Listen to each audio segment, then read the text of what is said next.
So this is one of those points in the meeting.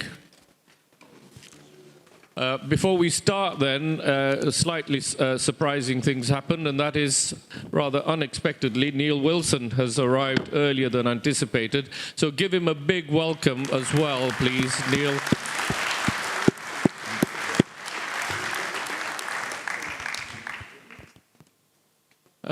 Right, so that screws up the script that we had.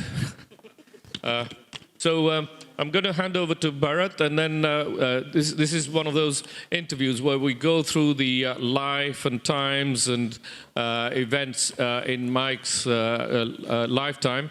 Hopefully, if there is some time at the end, if there's any burning questions from the audience as well, we'll take them as well. Bharat, all over to you. Good morning, ladies and gentlemen. Before we start with the interview, I would like to take the opportunity to formally introduce Professor Michael Tynan to this august gathering. Born in 1934 at St. Thomas's, London, to Jerry and Florence Ann, Michael Tynan had a happy schooling in Bedford with a strong orientation towards sports. He started medical education at Queen Mary's College, London, which was where he met his wife-to-be, Erlis. He graduated out of the London Hospital Medical College in 1958. After initial pediatric house jobs in London, he went to the US as a student health doctor at the Cornell University, New York, followed by a stint in the Children's Hospital, Boston. Thanks to the Berlin crisis of 1961, instead of working as an outpatient fellow at the Children's, he was suddenly elevated to take up a job of a senior resident, which in his words, and I quote, "It was a terrifying experience until I developed the arrogance required of the house staff at the Children's," unquote. Back in the UK as pediatric registrar, he went on to training in pediatric cardiology at the Westminster Hospital. The path then moved in 1966 to Great Ormond Street as registrar in cardiology until 1971, when he became a consultant in Newcastle upon Tyne. 5 years later, he took up a position as consultant pediatric cardiologist at Guy's Hospital, London, soon to become Joseph Levy Professor of Pediatric Cardiology. He developed the cardiac services at Guy's Hospital, and after a distinguished career, he retired in 1999. He has many firsts to his credit. Notable amongst them being catheter occlusion of coronary AV fistula with John Reedy, balloon atrial septostomy under echo guidance with Lindsay Allen, and laser perforation of pulmonary atresia with Shaq Qureshi and Eric Rosenthal. He was also the first in the world to perform fetal balloon dilatation for aortic stenosis with Lindsay Allen and Daryl Maxwell. Amongst the various awards and honors, some important ones include delivering the 25th Edgar Mannheimer Lecture at AEPC meeting in Berlin in 1992 and was given the PICS Lifetime Achievement Award in 1998.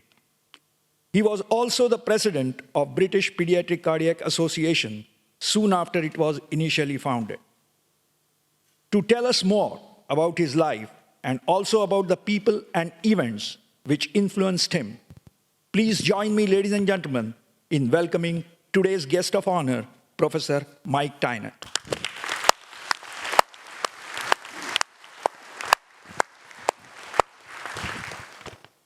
So, Mike, tell us something about your childhood, both at home as well as at school. Where's the third microphone gone? And also the things that you loved and the ones that you loved to hate. Well, to start off with, I had a pretty happy childhood. Most of it was spent really during the Second World War. And although that was a horrifying experience for most people, it was kind of interesting and exciting, and it didn't really, unless you were actually in the middle of it, which I never was, Bedford being a small town some 50 or 60 miles away from London, unless you were in the middle of it, it didn't really impinge very much. So my childhood was very, very happy. I went to a Froebel school in Bedford, which was absolutely wonderful. The school just sounds like, I just remember it as always being summer. And then I was sent to a proper school, and that was horrible. And it's always a difficult question to answer. Were you a good school child or a badly behaved one? I think I was probably good, not because I was a good person, but I was very timid. And so I tended to obey the rules, not because I wanted to, but because I was afraid of being punished. But being timid is the last thing anybody around the world would associate with you, wouldn't they? Well, I don't know. I suppose I grew out of it. I mean, as I grew older, I became less timid and I became more rebellious. In fact, my last few years at my secondary school were pretty rebellious. Yeah. Were you disciplined at any stage during the school, like either kicked out of the classroom or any events like that at school? Well, that wasn't a problem. The real problem was being beaten, being caned, and the answer to that is yes. And the caning, was that a pleasurable exercise at school, or? That's an interesting question, because in this modern era, I suppose it might be to some people, but being bent over and whacked with a cane on the backside, the end of the cane being whipped with insulating tape to make sure that it wrapped around and bruised you all the way around your buttocks. That wasn't a pleasurable procedure for me, even though it might be for some. It might be a digression, but when we used to be caned, I used to queue at the back again for a second time round.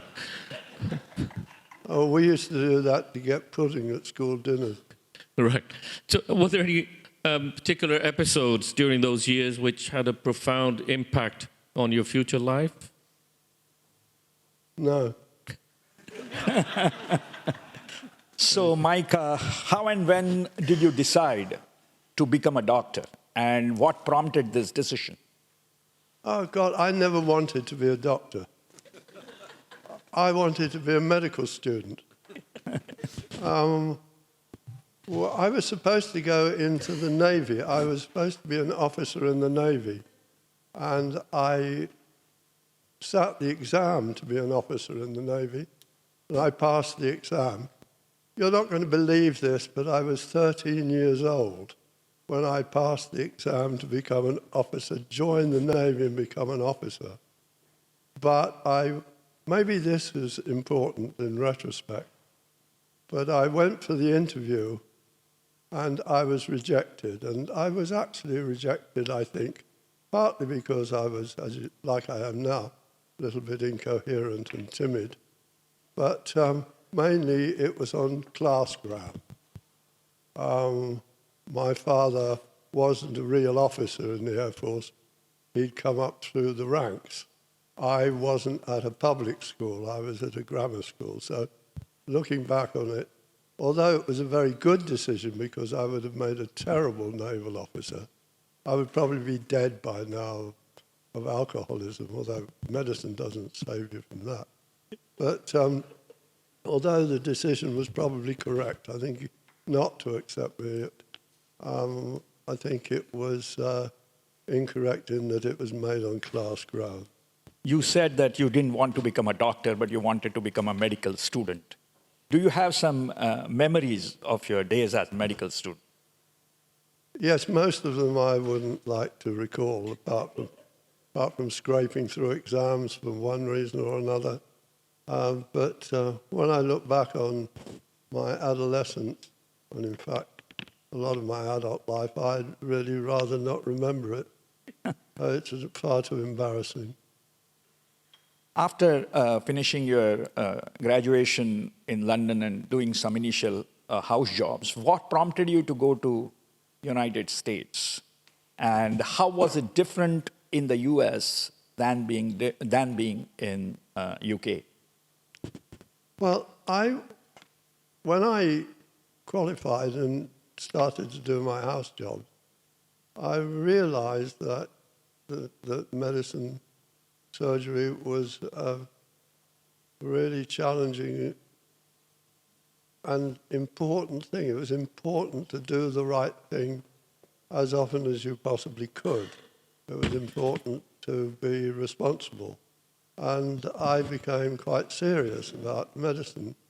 And I went to see the dean of the medical school, who told me if I didn't want to go into a rural general practice, I should join the army. I felt like saying, well, I've tried that. Or I should go into a drug company. So I thought to myself, I'm getting nowhere here. And I saw an advertisement in the paper. I was doing my first pediatric job. I saw an advertisement in the paper saying, wanted residents at the Cornell Infirmary. So I applied, got an immediate telegram accepting me, and then by which time I was committed to myself to go. And then I got a long letter saying, you realize this isn't the Cornell Medical Center. It's actually in the countryside, high above Cayuga's waters, and you're just a student health doctor. So but then I didn't have a chance to get another job in England because I was about to finish that pediatric job, so I went. And I'm really glad I did. Just going back to the rejected part, I just picked up on something.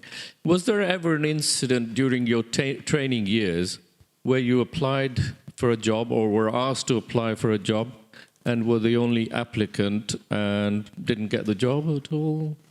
It sounds to me as though you know the answer to that question.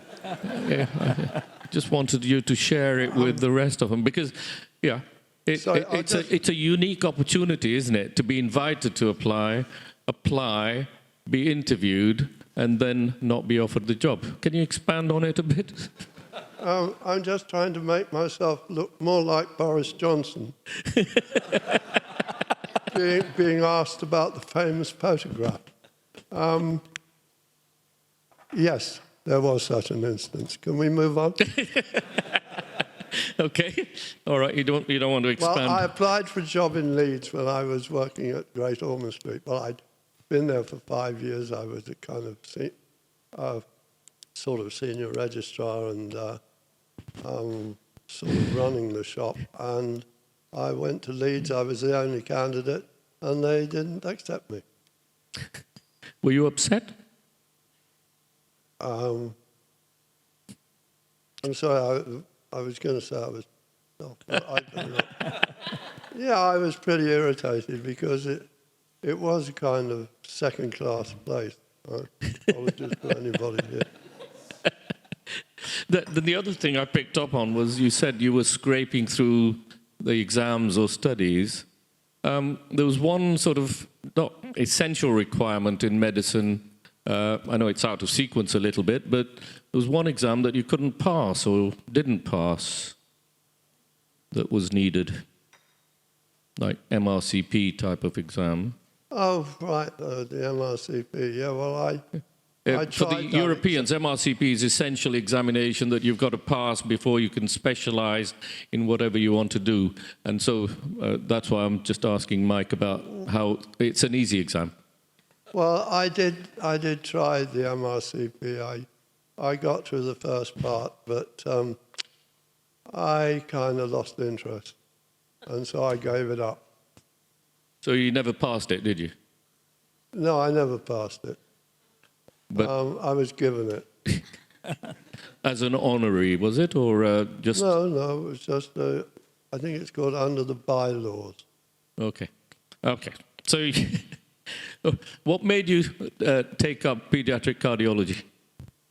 Well, I suppose it took me up because I was a pediatric registrar.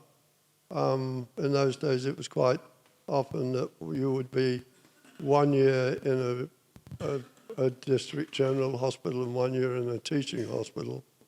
And my year in the teaching hospital had some pediatric cardiology in it, and I did some cardiac catheters during that year, and I realized I could do them. I had some skill. And then the first job that I was asked to apply for and didn't get was at Great Ormond Street, where I was asked to apply for the job after I'd finished at the Westminster. And I went along, but I didn't get the job. But the lady who had been given the job hurt her back, and she couldn't take it up. So they had to. So they came to me and said, "Well, would I still do it?" Well, I was out of work, and so I said yes. And what made you take up interventions in pediatric cardiology? Well, I suppose, as I said, the balloon septostomy, which came in, which had this massive impact in that one little disease, really exposed a lot of us as being surgeons manqués. And so you were it was always in the back of your mind, because there were other things going on, like Portsmouth was closing duct, but that didn't look like a very possible thing to do, and there were odd little things happening. So always in the back of one's mind there was, is there going to be another chance for us to do some real good and not just be diagnosis makers and babysitters of surgeons, having to carry them through their strengths and their disasters.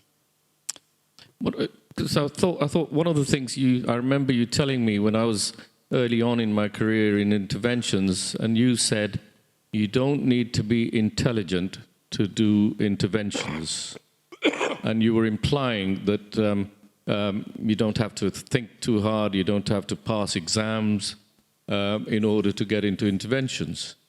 Is that? Did you mean that, or were you just trying to put me off? Trying to put you off. Intervention. Oh, why? Well, you didn't think I was intelligent, so I should do them. You were thinking that you were too intelligent to do intervention training. I didn't realize I'd said that you don't have to be intelligent to do interventions. Well, you used to say you can teach monkeys to do interventions. Oh no, I said you could teach. I could teach a monkey to. No, I could teach a chimpanzee to catheterize. I said. Well, I think I taught a lot of chimpanzees to catheterize. Some of whom are here in front of you and in the audience. Some of whom have never forgiven me. So, looking at the other side, so who were your mentors during your training years in pediatric cardiology and interventions? Well, in interventions, I suppose no one. There were just sort of people doing it who I went to. I went to see Chuck Mullins close ducts. I sort of liaised with Jim Locke about things, but we worked with John Reedy, who was an interventional radiologist. I think that was quite important, the stepping out of the narrow idea of as our previous lecturer said, stepping out of the narrow idea of pediatric cardiology and going into or encompassing other or including other specialities. So John Reedy as an interventional radiologist was quite important. Mike, amongst the various firsts to your credit, Pardon? amongst the various firsts that you have to your credit, so many things you have done for the first time in the world, which one has excited you the most and why? Well, I think probably the fetal intervention, because life, when we had the first survivor into neonatal life, I was woken up at 3 o'clock in the morning by the hospital secretary, who was really angry. Why was the switchboard jammed with calls? And then I was kind of just about got back to sleep, it seemed. At 5 o'clock he rang again and said, "What do I do? The whole of the reception area of the hospital is jammed with reporters and TV crews." And I said, "Well, give them a cup of coffee." And then the whole sort of circus that followed it of being interviewed, and that was quite exciting and stressful. And it teaches you that there is life after television, you know. And you're like a streaker. You're famous for 15 minutes. And What could you rate as the biggest high of your professional life? I think probably it's not a single episode, but against the odds, together with Michael Joseph, my colleague at Guy's, we made a unit that was viable and was doing advanced things. And so the accumulation, the gradual build-up of that and the battles we had to fight, and I think that was the greatest achievement. And any lows which made you spend sleepless nights? Oh. Well, as you know, as my career went on and I got to be older, I found it very difficult to accept complications. And you can't do these sort of interventions, no matter how carefully you do them, without having some complications. And I found that progressively more difficult to achieve. And in fact, you had to push me into doing things later in my career when I would have just as happily not taken even the small risk. So, yeah, I mean, patience, things that went wrong with patience kept me awake, yeah. During your early part of interventions, you mentioned in your talk that you came out with this balloon called the Tie Shack balloon. Can you tell us who coined this name? I think it must have been a colleague of mine called Shakil Qureshi, because I'm not really quite sure how the shack came about. No, Alan Tower actually designed the balloon, and he came to us and he said he wanted to put a name on it. So we came to the conclusion that Tie Shack would be a reasonable name, you know, because it's not actually identifying, you know. Well, I wanted my name first, and you refused. Yes, but you, I remember, said that it would alphabetically be justifiable, but I pointed out that Shack was your given name, and my given name was Michael, so it wasn't alphabetically justifiable. And anyway, I was older than you, and I was taller than you, and. But what happened in the end was the Alan Tower phoning from Heathrow Airport, because I don't know if you remember it, because he said he's got the name sorted out, because he was standing near a shop at Heathrow Airport called Tie Rack. Oh, right. And it made sense to call the balloon similar to Tie Rack. Yeah, do you remember that? I didn't remember that, no. No. But that's, yeah, well, I think it's the right way around. So what do you enjoy beyond interventions? Pardon? What do you enjoy beyond interventions or beyond your medical career now? Well, I ought to point out that right now, my interest in medicine is purely as a patient. The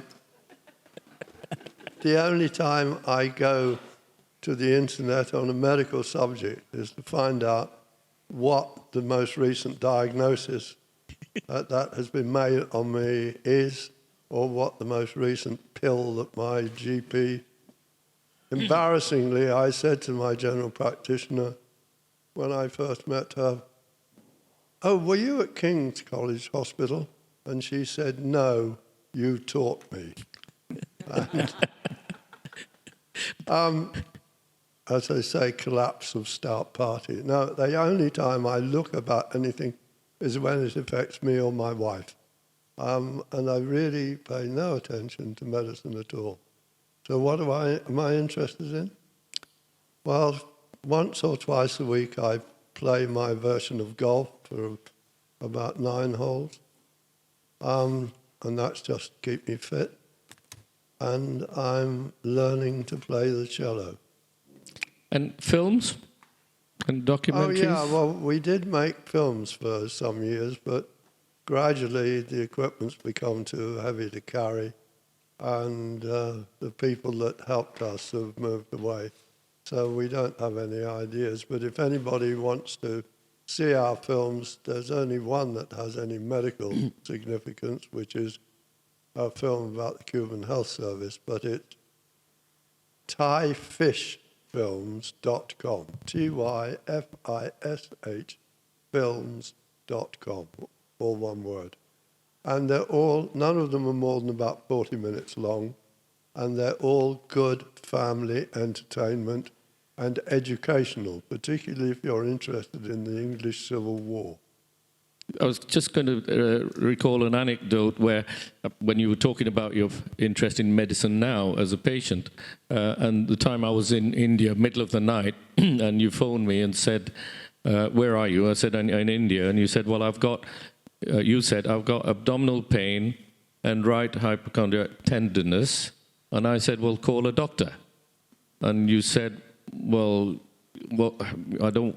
If I call a doctor, they'll take me to the hospital." So I said, "Well, call an ambulance then." And that was when you were admitted at St. Thomas's. Well, that's slightly inaccurate. I probably told you that I had a positive Murphy's sign. And I said, "I don't know what that is." No. Well, I felt this tenderness under my right my right ribs. So I went to the only surgical text that I possessed, which was Hamilton Bailey's Physical Signs in Clinical Surgery, edition 1953. And it said that this positive Murphy sign meant that it was that you had cholecystitis. And I probably told you I had a positive Murphy sign because you, whether you were in India or on Mars, I don't know, you rang the hospital and I went into casualty and a very nice surgical registrar came along, felt my abdomen and with a broad South African accent said, "You've got a positive Murphy's sign." And I thought, God, medicine really does work. And it lasts. So, Mike, now we are going to have what we call as the rapid fire round, which means that you have to give us one word answer as spontaneously as you can. Yeah. So here we go. Your favorite sport? Favorite sport? Well, but now golf. Favorite sportsman? Mo Salah. Favorite movie? The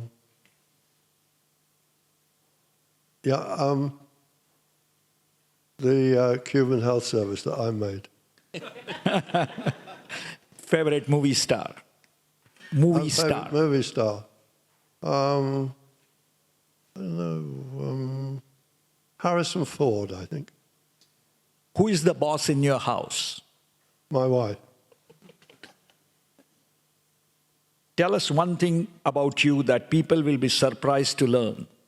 About me? Yeah. I don't know. I think I'm an open book. I thought you were going to say I'm a nice person. Oh, Or a bathroom singer. no, I wouldn't. Pardon? What is your favorite recreation? David? Recreation. Probably sleeping. Favorite city. London. Favorite cuisine. French. How would you describe yourself in one sentence?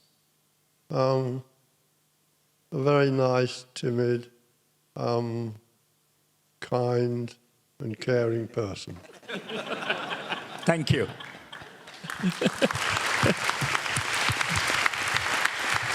Mike, how would you like to be remembered? I think I'd like to be remembered as a good, professional, compassionate doctor, that's all. And then, just coming back to the movies and filmmaking, we thought we'd just show you a few seconds of clips. If we can show the clips, please, with sound. Shortly before he became ill in 2006, Yeah, play that. shortly before he became ill in We couldn't 2006, get the sound I on had this, the Mike, privilege so of if interviewing you Fidel could just tell Castro us in his what's going office. We talked for about 2 hours about the revolution, its goals, and in particular about the development of the healthcare system. Some years of asking. Bueno, usted sabe que todos somos un poco soñadores. You know that we are all a little bit of I a asked him dreamer. a question. Primero hemos consultado Half an hour lo que later, he decíamos. said, "Do you We have another first question?" consulted Lo all que that nos we wish gustaría. for, So I all did that have we would another like to question. see, And at Y no 11 o'clock, cuánto we finished the va a costar instead of wondering lo que soñamos To the about next the clip. cost. cualquier parte del But mundo. rather than that, What was going on here? I think we were discussing Cuba's role in sending medical teams to the world, to disasters, to epidemics, and yeah. Finally, Mike, here are some messages from your trainees and your colleagues. Can I we think have I- the clips, please? Hi, Mike. I'm sorry I sound. can't Sound. be with you today. I did want to Start say again a with the very sound, big please. thank you for getting me started on my career and helping me on my way. Can you Your start that trust again and with belief sound, in me please? and your continuing support more than made up for all the hard times you gave me as a junior hospital doctor. Anyone who had the privilege of working with you at Guy's Hospital will know how Technical instrumental problem. you were in establishing such a world-renowned unit. Even now, as I travel around the world, people come up to me and say, "Didn't you work at the Guy's?" If you could restart that with and sound. I have to say, I can proudly say that yes, I did, and I had the great privilege of working under the mentorship Whilst of the they're great doing that, Professor Michael Mike, Tynan. So once again, what are your thank you very plans much, and all for the the future? best. Sending What do you you lots do? of love and a really big hug. Take care. Bye. I don't know, just to go on the way I'm going on, you know. What time do you wake up in the morning? I wake up around about 8 or 8:30. Well, I don't get up. I stay in bed till about 10 probably. And then? Well, get up and have breakfast. And then? Then maybe around about somewhere between midday and 3 o'clock, I have a shower. Oh, I thought you went back to bed. No, probably in the afternoon, but unless I'm playing golf or unless I have a cello lesson, because I have a very, very strict cello teacher. Hmm. And yeah, and I play the cello for maybe half Okay. or an hour a day. Piano? No, I don't play the piano. It's, too Mike, there are many budding cardiologists in the audience. What would be your message to them? What would you like to tell them? I suppose Hi, Mike. I'm sorry I can't be with you be today. careful, be humble. I did want to but, say a very big thank try you and, for do getting me the started best on for my all the career patients, really. and helping me on my The way. only advice to give Your trust Whilst and they're belief sorting in out the me technology, and your continuing I support just wanted to go back a more than made little up bit for all the hard about times you your gave me involvement as a in junior hospital developing doctor. things in Poland. Anyone who had the privilege of working Well, with that you wasn't at my Guy's involvement, Hospital that was our will know involvement. how instrumental you were Because in establishing such a world-renowned unit. I don't Even think now, it as I was travel around the world, people come about up to me and our say, developing didn't you work things in at the Poland. Guy's? The And group I have at to say, I the, can proudly say Children's that yes, I Memorial did. And Institute Hospital I had the great were privilege pretty go of ahead working under under the mentorship of the Katarzyna great Brzezinska. Professor Michael Tynan. And all So they once again, thank you needed very was a much little bit and of all the support, best. Sending you lots of because love they and were a really big hug. technically, Take care. Bye. manually and intellectually as skillful as we were. Had just been somewhat isolated from the general run. And the fact that we could go there and help them develop in a way that we ended up learning from them, I think was a very rewarding thing. And I think probably that's been one of the really fascinating and important things in my life is I've worked in so many, really worked in so many different countries, been in their cath labs, been in their outpatient clinic, all over the world. And to work with people, it makes you a lousy tourist. I don't want to go as a tourist to a foreign country. I want to go and be part of the country. And if you're treating the patients, you're part of the country. And can you remember why they invited, for the first time, you and me? I'm not sure. Why they invited us? Because there were several other interventionists around the world that they could have asked. Yes, because we were the second people they asked. They invited us because we were the cheapest. Hi, Mike.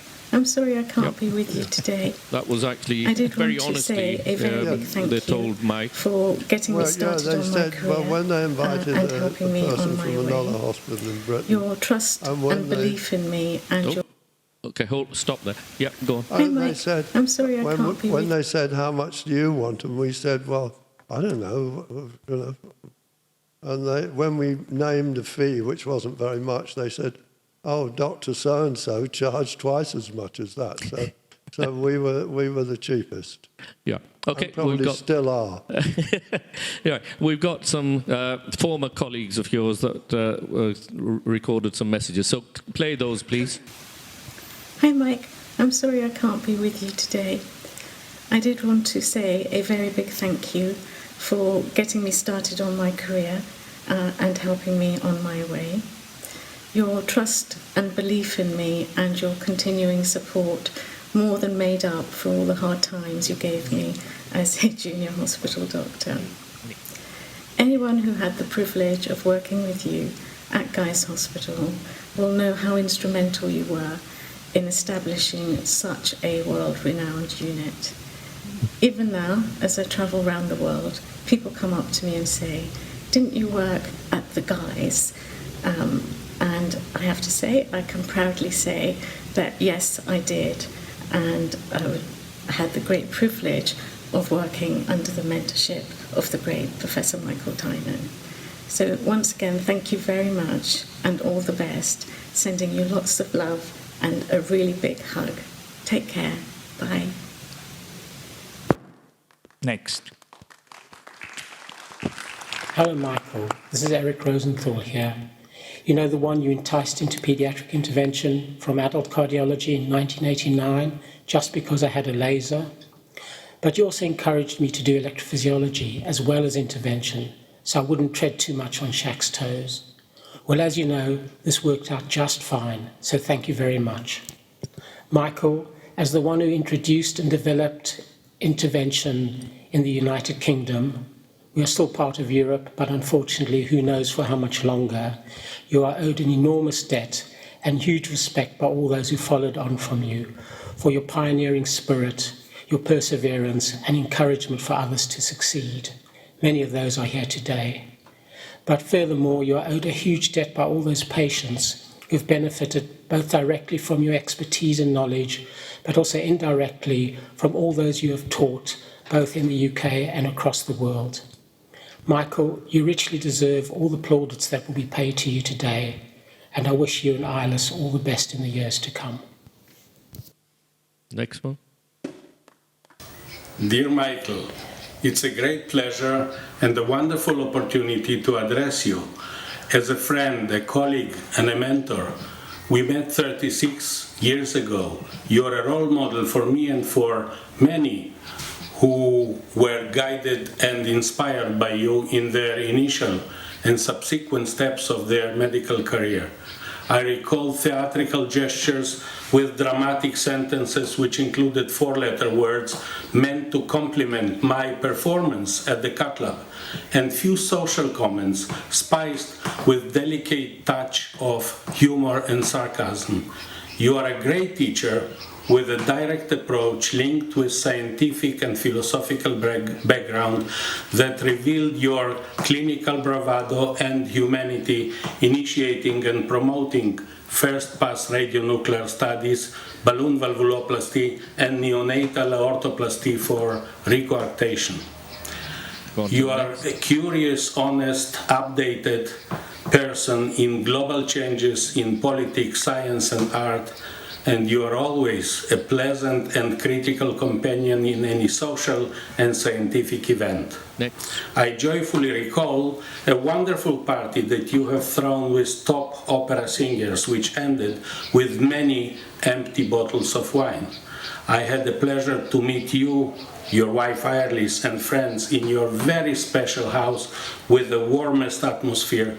I wish you a long life and good health so we might hopefully share similar occasions in the future. Next. Your extracurricular activity led us to develop a mobile outreach clinic for congenital heart disease and to offer our medical and interventional service in Asia and in Africa, inspired by your personality and acting as an extension of your legacy. Next.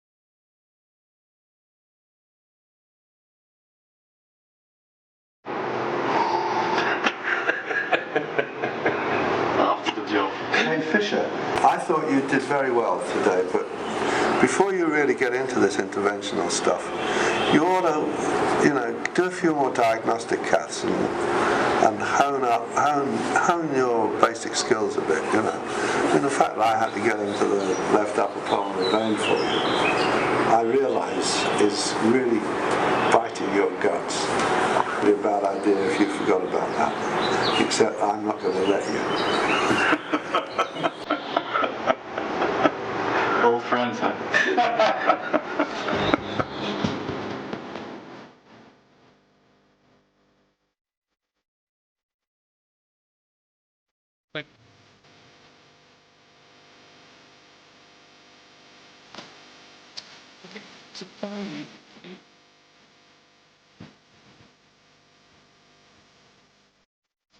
Was expecting to hear this.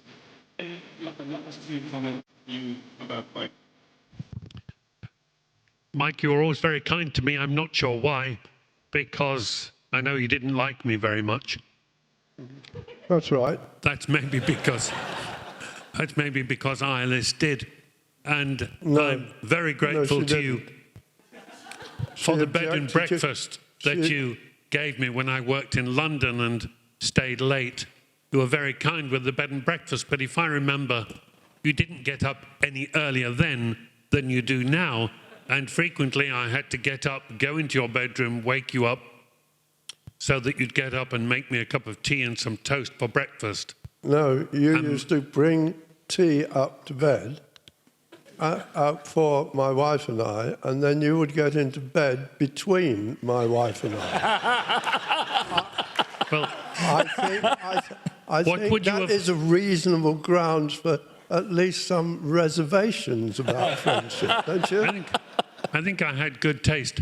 But I also remember one fantastic evening, the NewMed team came and had a party at your house. I think it might have been the 100th implantation of what was then the Bonhoeffer valve, and there was an immense party, and the NewMed team left very early, about 2:30 in the morning, and we stayed up listening to Beethoven at a volume level of about 11, maybe 12. No, that's not true. It was Tosca. It was Beethoven. Tosca was the opera in Glasgow. That's another story. No, the opera in Glasgow was the Rosenkavalier. The reason the neighbours complained is we were playing the best recording of Tosca ever with Callas, Tito Gobi, and the tenor, whose name slips me at the moment. And they came and complained because you had it, my very good hi-fi system, turned up full blast. But anyway, Tosca, yes, go on. It was 4 in the morning. Anyway, thank you very much indeed for all you did to help my career. And, Jack, I'm done.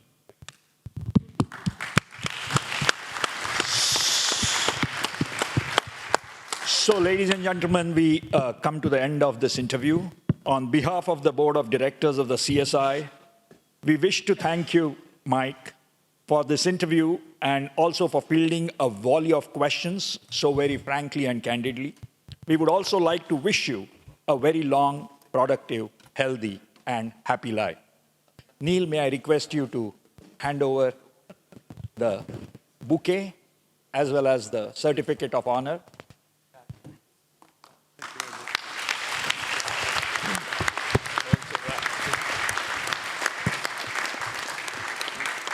Well, thank you very much.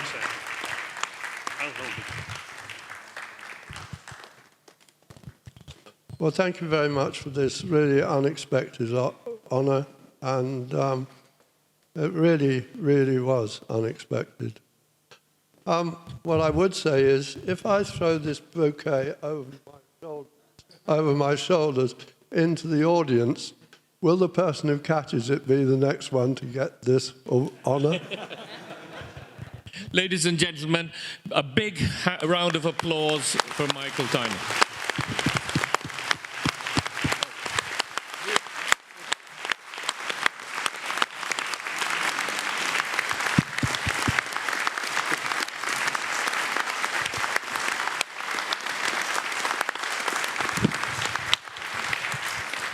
And we'll have a coffee break now. Thank you.